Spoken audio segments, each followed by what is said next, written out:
기아 타이거즈의 에이스 제임스 네일이 시즌 준비를 위해 미국 어바인 스프링 캠프에 합류한 지 며칠 만에 살벌하다는 말이 절로 나오게 만들고 있습니다. 구단 공식 유튜브 채널을 통해 공개된 영상에서 네일이 아다몰라와 캐치볼을 하던 중 마치 포크볼처럼 뚝 떨어지는 공을 던지자 멀리 서 있던 손승락 수석 코치가 제임스 살벌하다 라고 격한 반응을 보냈다는 것인데요. 기존에도 네일은 투심 패스트볼과 스위퍼, 때론 체인지업 같은 궤적의 공으로 지난해 KBO 리그를 지배했고, 하지만 이번엔 전혀 다른 각과 떨어짐을 보여주는 신기한 구정을 시도하는 모습이 포착되면서 팬들은 벌써부터 네일이 새 무기를 손에 넣었다는 기대에 한껏 부풀고 있습니다. 이미 지난 시즌 턱관절 부상을 극복한 뒤 한국 시리즈에서 맹활약하며 기아의 통합 우승을 이끌었던 그가 또 한 번 레벨업을 이룬다면 기아의 2년 연속 우승 역시 멀지 않다는 관측이 나오고 있죠. 과연 네일이 이처럼 급격히 뚝 떨어지는 공을 새롭게 장착하여 작년보다 더 강력한 투수가 될 수 있을까요? 이번 스프링 캠프에서 기아 타이거즈 코칭 스태프를 경악하게 만든 네일의 살벌한 공과 그리고 그가 이번 시즌의 KBO 리그 2연패 다짐에 대해 자세하게 정리해드리겠습니다.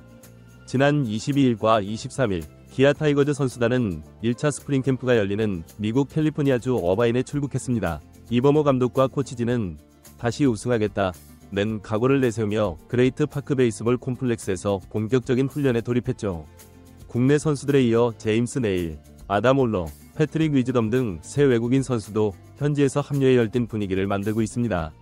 2월도 오기 전 기아 공식 유튜브 채널이 공개한 훈련 영상에서는 네일의 캐치볼 장면이 잠깐 잡혔는데 거기서는 제임스 살벌하다는 코멘트가 터져나왔죠. 손승락 수석 코치가 네일의 심상치 않은 낙차의 공을 본 뒤 서둘러 네일 근처로 달려가서 다시 한번 보여달라는 듯 리액션을 취했다는 것입니다.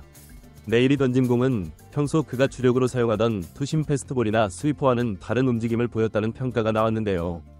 호크처럼 밑으로 심하게 꺾이는 구질이었다는 반응도 있었고 체인지업 계열의 신형 구종 같다는 의견도 있었죠. 네일은 영상에서 이제 못 던질 것 같은데 라고 너스레를 떨었지만 코치진은 이건 무언가 새로운 것이다 라고 확신했습니다. 네일은 작년에도 투심과 스위퍼 조합으로 엄청났는데 만약 뚝 떨어지는 변형 체인지업이나 포크볼을 추가했다면 야구 팬들은 벌써부터 상상을 멈추지 않고 있는데요.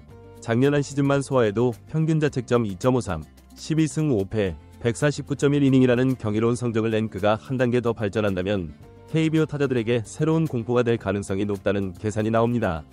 네일은 지난해 8월 24일 NC 다이노스전에서 6회 말 선두 타자였던 매트 데이비슨의 강습 타구에 오른쪽 턱을 맞는 부상을 입었는데요. 검사 결과는 턱관절 골절로 시즌 아웃이 우려됐지만 그는 곧바로 수술을 받고 한국 시리즈에서 던지겠다 의지를 불태웠습니다. 9월 초부터 가벼운 캐치볼, 불펜 피칭, 연습 경기 등 단계별 프로그램을 충실히 소화했고 결국 한국 시리즈에서 기적적으로 돌아왔죠. 돌아온 네일은 한국 시리즈 1차전에서 5이닝 1실점, 4차전 5.2이닝 2실점으로 후투하며 기아 타이거즈가 12번째 우승을 달성하는데 결정적 공헌을 했는데요. 시즌 중반 부상 이탈 때문에 규정 이닝은 채우지 못했어도 26경기 149.1이닝 12승 5패 평균 자책점 2.53이라는 환상적인 성적을 남겼습니다. 만약 풀타임으로 던졌다면 골든글러브도 가능했을 것이라는 평이 나올 정도였죠. 네일도 작년에 부상으로 시즌을 완주하지 못했지만 한국 시리즈에서 던질 수 있어서 좋았다. 나머지 동료들이 잘해준 덕분에 우승했다며 겸손하게 말했습니다. 이번에 공개된 영상에서 네일은 뚝 떨어지는 공을 던지고 와 이거 안쪽으로 떨어지네 라고 웃었고 손승락 수석 코치는 제임스 살벌하다며 달려왔는데요. 네일은 코치님이 보려고 하니까 이젠 못 던질 것 같은데요 라고 농담을 던졌지만 코치진은 진짜 새로운 무기인가 의심할 수밖에 없었죠. 팬들은 네일이 혹시 포크볼을 장착했다, 체인지업인데 포크볼 같은 느낌이면 극강이다 반응을 보이는 등 흥분을 감추지 못했는데요. 물론 실제 시범 경기나 시즌에서 구사할지는 아직 미지수지만 프로 투수가 수석 코치를 깜짝 놀라게 할 정도면 뭔가 확실히 새롭다는 기대가 커지고 있습니다. 네일은 팀과 함께 호흡하며 2025 시즌 2연패를 확실히 노리겠다는 야심을 숨기지 않기도 했는데요. 작년에 V12를 달성했다, 이젠 또 우승하고 싶다, 연속 우승을 이루면 멋질 것이라고 대놓고 표현했죠. 자신이 풀타임으로 활약한다면 가을 야구에서 더 큰 기여를 할 수 있고 기아가 장기 레이스에서 안정적인 발진을 구축할 수 있다는 자신감이었습니다. 네일은 선수들이 친구, 가족 같다, 작년 우승으로 관계가 더욱 돈독해졌다, 우리가 또 우승할 수 있다고 믿는다 고 말했죠. 이범호 감독 역시 내일이 올해 시즌 전혀 문제없이 치른다면 팀에 얼마나 큰 도움이 될지 상상도 어렵다 고 반색했고, 내일은 지난 시즌 12승 5패 평균 자책점 2.53을 기록했는데요. 부상만 아니었다면 15승 이상 가능했을 거라 보는 시각이 많았죠. 올 시즌엔 풀타임으로 로테이션을 지키면 기아가 우승을 또 노릴 만한 확실한 축을 갖게 된다는 것인데요. 이범호 감독도 내일이 더 많은 이닝, 더 많은 승리를 거둔다면 가을 야구뿐 아니라 통합 우승도 유력하다 고 말했습니다. 새로운 구종을 구사한다면 KBO 타자들을 막기 더 수월할 것이라는 현장 전망도 나오고 있죠.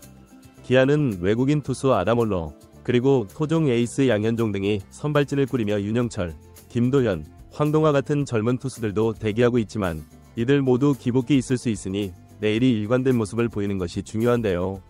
정말 새 구종까지 추가됐다면 더욱 안정적이라는 평가입니다. 내일은 주무기로 투심 패스트볼을 던져 땅볼 유도와 타자의 방망이 중심을 빗나가게 하는 스타일의 투수인데, 여기에 지난해 스위퍼를 적극 활용해 헛스윙을 많이 끌어냈고 체인지업과 포심을 섞어 타자의 타이밍을 뺏었지만 투심 움직임이 더 좋아져 점점 더 좋아지고 있었다는 평이 있었습니다. 캠프 영상에서 보여준 그 공은 단순한 체인지업보다 궤적이 더 극단적으로 뚝 떨어지는 모습이었는데요. 포크볼 계열이나 새로운 그립으로 바꾼 체인지업으로 추정되고 있죠. 내일이 직접 밝히진 않았지만 주위를 놀라게 한 정도면 분명 뭔가 새 요소가 추가된 것으로 보이며 KBO 타자들이 이런 구종을 처음 대한다면 대처하기 어려울 수 있습니다. 물론 캐치볼에서 한두 번 보인 각도만으로 신무기라 단정하기엔 이르다며 신중론을 펴는 의견도 있는데요. 투수들이 캠프 초기 여러 실험을 하다 시범 경기에선 구사 못하는 경우도 종종 있기 때문이죠. 그러나 대다수 팬들은 이왕이면 진짜 포크볼 같은 새로운 무기를 개발했으면 좋겠다는 희망이 큰 상황입니다. 기아는 아담올러라는 새 외국인 투수를 영입해 내일과 원투펀치로 구상 중이고, 타자로는 메이저리그에서 88홈런을 기록한 패트릭 위즈덤을 데려왔는데요. 여기에 양현종과 투수진, 올 시즌 활약이 기대되는 신예들이 가세하면 마운드가 더욱 탄탄해질 전망이며 내일이 지난해보다 더 발전한다면 기대감이 훨씬 커질 수 있죠. 결과적으로 제임스 네일은 캠프 첫 캐치볼부터 살벌하다는 말을 들을 정도로 마치 포크볼 혹은 완전히 새 형태의 낙차 큰 구종을 선보여 코칭 스태프를 놀라게 했는데요. 지난해 이미 KBO에서 12승 5패 평균 자책점 2.53을 찍고 부상 복귀 후 한국 시리즈에서도 놀라운 활약으로 우승을 이끈 네일이 한 단계 더 진화했다면 KBO 리그 타자들은 올 시즌 그의 공에 더욱 고전할 가능성이 큽니다. 과연 제임스 네일이 올해는 풀타임 괴물로 진화해 KBO 리그 선발 투수 판도를 뒤흔들 수 있을지 주목되고 있죠. 이번 영상은 여기서 마치겠습니다. 재밌게 보셨다면 구독과 좋아요, 알림 설정 부탁드려요. 그럼 오늘도 시청해주셔서 감사합니다.